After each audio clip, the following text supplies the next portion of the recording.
Irmãos e irmãs em Cristo, bom dia.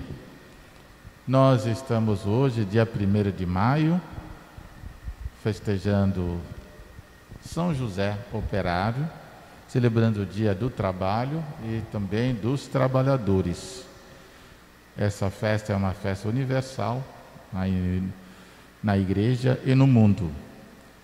Nós vamos ouvir o evangelho de hoje, desse dia 1º de maio. Evangelho de Mateus, no capítulo 13, versículo de 54 a 58. Naquele tempo, dirigindo-se para a sua terra, Jesus ensinava na sinagoga, de modo que ficavam admirados e diziam: de onde lhe vem essa sabedoria e esses milagres? Não é ele o filho de carpinteiro? Sua mãe não se chama Maria? Seus irmãos não são Tiago, José, Simão e Judas? E suas irmãs não moram conosco? Então, de onde lhe vem tudo isso? Ficarão escandalizados por causa dele? Jesus, porém, disse: um profeta só não é estimado em sua própria pátria e em sua família. E Jesus não fez ali muitos milagres, porque eles não tinham fé. Palavra da salvação. Glória a vós, Senhor. Neste dia nós vamos meditar e refletir. E vocês, irmãos, que vão nos acompanhando pelas nossas redes sociais e também pelo nosso site da Paróquia São Tiago Maior, paroquiasantiago.com.br. Então hoje nós vamos um pouquinho com a pastoral da comunicação, conversar um pouquinho, partilhar sobre essa palavra de Deus que nós ouvimos, sem entrar muitos detalhes, e muita coisa que pode ser dito. Nós vamos ouvir um pouquinho as contribuições. Padre, antes de mais nada, a gente tem uma curiosidade. Por que a igreja celebra o dia de São José em duas datas distintas, 19 de março e 1º de maio? Que pergunta interessante, porque a igreja divide assim: no dia 19 de março, celebra São José, esposo de Maria. No dia 1º de maio, São José o operário, São José o trabalhador. A festa de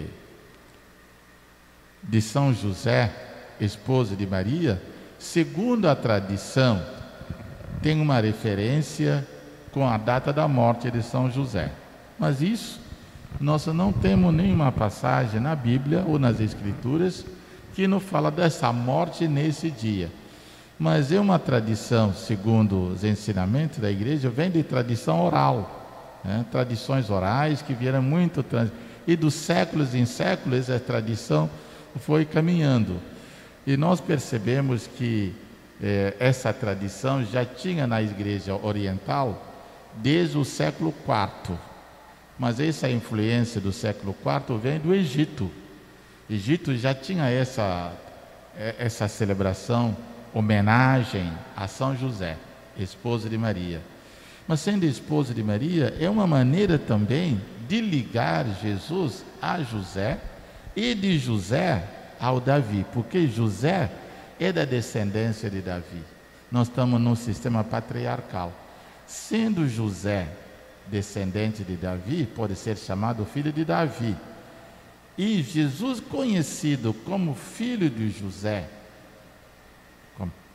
ele também é chamado filho de Davi. Por isso, os leprosos, tantos outros, diziam: Jesus, filho de Davi, tenha piedade de nós. Mas por tradição. Então, valorizando essa linhagem paternal, coloca o José, o esposo de Maria, e também colocando como pai de Jesus, mas pai aqui adotivo, porque o verdadeiro pai é Deus Ele mesmo. Então, aqui é uma história muito longa, e nós vamos chegar no nosso tempo, vai trazendo até e um pouquinho nos séculos, né?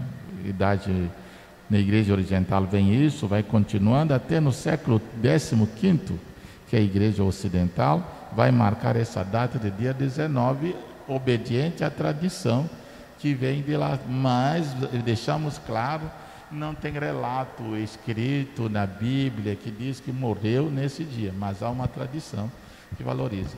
Agora, dia 1º de maio, 1º de maio é um dia do trabalho, aqui homenageando os trabalhadores, isso pelo mundo inteiro, né? Mas a igreja quis dar um sentido cristão a essa grande festa. Por isso, com o Papa Pio XII, né, em 1955, a festa, a igreja declarou São José Operário, nesse dia 1º, para homenagear, santificar e dar um sentido cristão, né, a essa data, que é uma data do trabalho, porque o próprio José, ele trabalhou com as suas mãos. Mas não só José, mas ele também ensinou essa profissão ao Filho Jesus. Mesmo sendo Deus, aprendeu a profissão do pai José, pai dessa terra. Por isso diz aqui, olha, e não é ele filho de operário, não é ele filho de José. Então, quer dizer, ele não era só filho de operário, mas ele era mesmo também operário por causa. Nesse ponto aí, padre, que você acabou de falar, de quando o povo que ouvia Jesus lá em sua terra, naquela sinagoga, eles admiravam Jesus pela sua sabedoria, na sua pregação. E ao mesmo tempo eles faziam um comparativo de Jesus por ele ser filho de José, carpinteiro, né? Uma classe operária, de pobre. Como Jesus tinha tanta sabedoria? Havia, por acaso, um preconceito em cima dessa fala, desse pensamento do povo? É verdade, porque a pergunta é, de onde ele vem essa sabedoria, esses milagres? Não é ele o filho do carpinteiro? O filho do carpinteiro. Esse preconceito que nós temos ainda hoje na nossa sociedade, desprezando aquele que trabalha manualmente, que usa as suas mãos para trabalhar e produzir no campo, e no ateliê, aonde for, às vezes é considerado como esse trabalho artesanal ou de mãos, como se não fosse tão valorizado, tão importante, e que aqueles que estão nos escritórios, que estão ali estão trabalhando intelectualmente, são melhores do que não.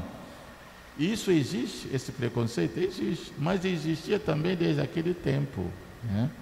Mas Jesus era muito inteligente e isso surpreendia, porque aquela classe não tinha muita oportunidade de aprender, de estudar.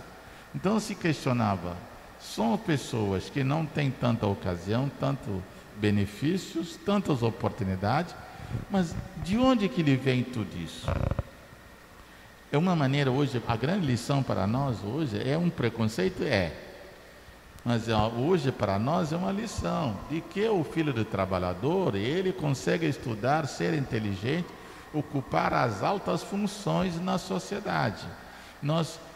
As nossas famílias, os operários, não podem ficar intimidados para aqueles que não sabem nem mexer com as suas próprias mãos, nem plantar, nem mexer com as terras. Mas é verdade que é um certo preconceito naquele tempo, porque Jesus, sendo como uma classe operária, uma classe média para baixo, né? Enquanto os grandes tinham mais benefícios. Então, a grande lição é para nós hoje. Pode ser presidente, operário, pode ser senador, pode ser engenheiro, pode ser médico, pode ser advogado, pode ocupar muitas funções. Então fica aí para você que tem um pai operário, que trabalha no campo, é lavrador, não diga, não vai chegar a lugar nenhum. Não. E tem pai aí que desanima os seus filhos. Eu não fui a lugar nenhum, você não vai. E tem mãe, às vezes, porque trabalha do lar, dizendo, não vai. Não é assim não. Olha Jesus, filho do operário, o que ele fez? E nós também, filho dos operários, e valorizamos o trabalho. O trabalho dignifica a pessoa, e a dignidade da pessoa pelo trabalho. Quem trabalha com as suas mãos é digno, não é aquele ladrão que não sabe fazer e fica tirando do que é dos outros. Eu queria que o senhor nos esclarecesse essa questão aqui. Quando o Evangelho trata os irmãos de Jesus, dá margem ao entendimento de que Maria teve outros filhos, como professam, né, alguns dos nossos irmãos, né, de outras religiões. É que o senhor nos fala. A verdade é que não tem nenhuma menção nos evangelhos do nascimento de nenhum filho de Maria depois do nascimento de Jesus. Está bem relatado o nascimento de Jesus nos evangelhos, e nós sendo também declarando que Maria era virgem e concebeu pela força do Espírito Santo. Está ali nas passagens bíblicas. Mas depois disso, não tem nenhuma passagem que marca e dizendo que Jesus teve Maria teve outro filho. Não tem. Não tem. Essa é uma primeira coisa que tem que ficar claro para nós. Não tem menção do nascimento de nenhum filho de Maria nos evangelhos. A segunda é que essa expressão irmão na linguagem hebraica, né, não significa simplesmente irmão de pai e mãe do sangue, do mesmo sangue, quer dizer, do mesmo pai e da mesma mãe. É uma expressão que é um pouquinho mais abrangente, que envolve os parentes, primos, sobrinhos, né? E nós podemos assim rapidamente, nós voltaremos, quem sabe, numa outra oportunidade para tocar sobre isso. Nós vemos, por exemplo, a situação de Abraão. Abraão é Ló, né? Você pode pegar ali, Abraão, no sobrinho primeiro. Vamos talvez começar no sobrinho, né? No Gênesis, capítulo 11, versículo 27, né? E logo depois nós vamos ler também no Gênesis 12, 5, Gênesis 14. Podemos ver aí o que diz a palavra de Deus. Então, em Gênesis 11, 27, esta é a descendência de Taré. Taré gerou Abraão, Nacor e Harã. Harã gerou Ló. Então, Abraão gerou Taré, né? Taré gerou Abraão. E Harã. Harã gerou Ló. Isso aí. Então estamos vendo, olha, tem Abraão, tem Taré, tem Abraão, tem o Ló. Ló é geralmente sobrinho de Abraão, né? Vamos ver uma outra expressão que vai nos falar também de Ló como sobrinho. Então, em Gênesis 12, versículo 5, Abraão levou consigo sua mulher Sarai, seu sobrinho Ló, e todos os bens que possuíam e os escravos que haviam adquirido em Harã. Então, Abraão levou a sua mulher Sarai, também se chama Sarai, mas também outra tradução fala de Sara, né?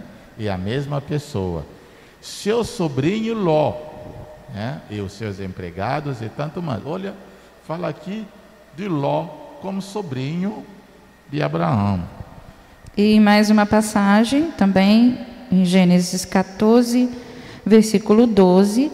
Levaram também Ló, sobrinho de Abraão, e seus bens e se foram. Olha aqui, Ló é sempre colocado como sobrinho de Abraão. Mas vamos ver o que diz ali no Gênesis 13, 8. Então, Gênesis 13, 8. Abraão disse a Ló: não haja discussões entre nós, nem no meio de nossos pastores, porque somos irmãos. O mesmo Ló, que é sobrinho, que nós vemos as passagens, olha como Abraão chama o Ló. Nós somos irmãos, né? Mostra a relação de parentesco. Não quer dizer irmão do mesmo pai, da mesma mãe, não. Mas ainda no Gênesis 14 a 16, vamos ver novamente. Quando Abraão soube que seu parente fora levado prisioneiro, reuniu seus aliados e familiares em número de 318 e perseguiu os inimigos até Dan. Dividiu a tropa e os atacou de noite, derrotando-os e perseguindo-os até Oba, ao norte de Damasco. Recuperou todos os bens e trouxe também seu irmão Ló, junto com seus bens, as mulheres e a tropa deste. Mais uma vez, Abraão foi atrás daquele que levaram o Ló, com seus bens, seus empregados, suas mulheres, conquistou tudo e trouxe o Ló de volta. Ele está chamando do irmão. Então, a palavra irmão nessa linguagem desse povo, linguagem hebraica, que é aramaico, dá sentido diversos. Então, a Bíblia não foi escrita em português, nem em francês, nem em alemão, nem em inglês. São traduções que estão feitas nessas línguas, mas às vezes o tradutor pega um sentido. Mas na língua original, essa palavra irmão dá margem a muitas interpretações, mas não significa que seja filho do mesmo pai ou da mesma mãe. E nós podemos ver, quando ele fala aqui, nesse evangelho, sua mãe não se chama Maria, seus irmãos não são Tiago, José, Maria e Judas. Se nós olhamos nos evangelhos também, nós vamos ver, esse Tiago é parente de Jesus, mas tinha uma mãe. O José também tinha a mãe dele. Olha, vamos lá no Marcos. Marcos 15, versículo 40. Olha o que diz lá. Aí estavam também algumas mulheres olhando de longe. Entre elas estavam Maria Madalena, Maria, mãe de Tiago, o menor, e de José e Salomé.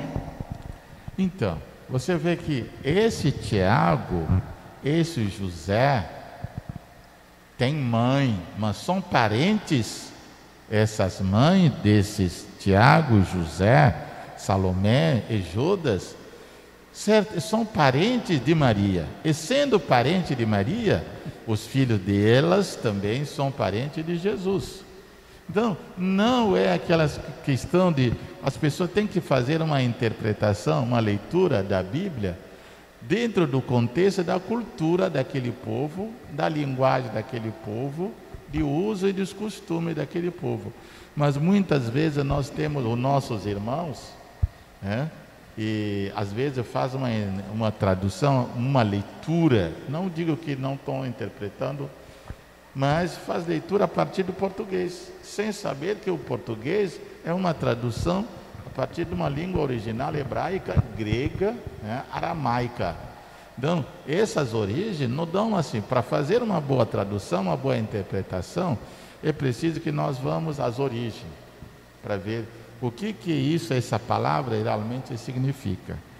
Então, no dia de hoje, que nós celebramos São José Operário, nós queremos homenagear todos os operários, em todos os níveis, começando com o homem do campo até José, um operário, carpinteiro.